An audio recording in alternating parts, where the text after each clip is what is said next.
Let's see the question. हमारे सामने एक क्वेश्चन है, the statement that is not correct for periodic classification of element. हमें बताना है कि पीरियोडिक क्लासिफिकेशन ऑफ एलिमेंट्स के लिए इनमें से कौन सी जो स्टेटमेंट है वो करेक्ट नहीं है। ठीक है, the statement that is not correct, हमें इनकरेक्ट बताना है।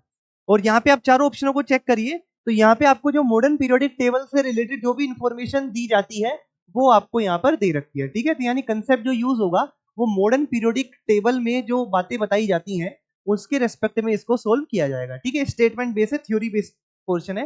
The property of element are periodic function of their atomic number. बिल्कुल ठीक है, मॉडर्न पीरियोडिक टेबल में यही बताया था कि किसी भी एलिमेंट की जो पीरियोडिक प्रॉपर्टीज होंगी वो उनका फंक्शन होगा, किसके, एटॉमिक नंबर का फंक्शन होगा। करेक्ट बात है।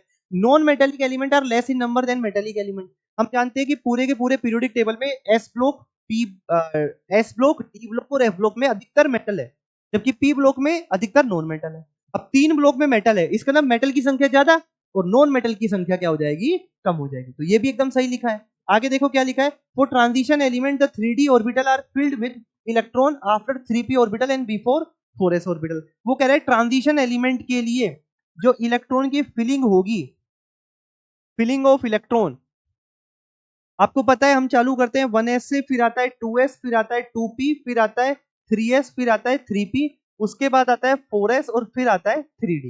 ठीक है, तो ये कह रहा है जो 3d ऑर्बिटल की जो फिलिंग होगी वो 3p के तो बाद होगी, वो 3p के बाद है, लेकिन 4s से क्या पहले है, वो 4s के भी क्या है, बाद में है, 4s से पहले नहीं है। इसका मतलब ये स्टेटमेंट क्या हो गया, रॉन्ग हो गया। ठीक है, तो सिर्फ इसी चीज से ये वाला स्टेटमेंट क्या बन जाएगा, इनकरेक्ट हमारा बन जाएगा। आगे देखो, the first ionisation enthalpy of element generally increase with increase in atomic number as we go along a period. जैसे जैसे पीरियड में आगे बढ़ोगे, लेफ्ट टू राइट जाओगे, क्या पहली आयनाइजेशन एंथैल्पी बढ़ती है जनरली? बिल्कुल, जनरली तो बढ़ती है, एक्सेप्शंस आते हैं, लेकिन जनरली लेफ्ट टू राइट जाएंगे, जेड इफेक्टिव बढ़ेगा तो आयनाइजेशन एनर्जी भी हमारी क्या होगी, इंक्रीज होगी। यानी ये स्टेटमेंट भी ठीक है। तो चारों में से जो सबसे इनकरेक्ट स्टेटमेंट हो गया वो हमारा कौन सा हो गया, ऑप्शन नंबर सी हो गया, वो ही क्या हो जाएगा, इसका करेक्ट आंसर हो जाएगा।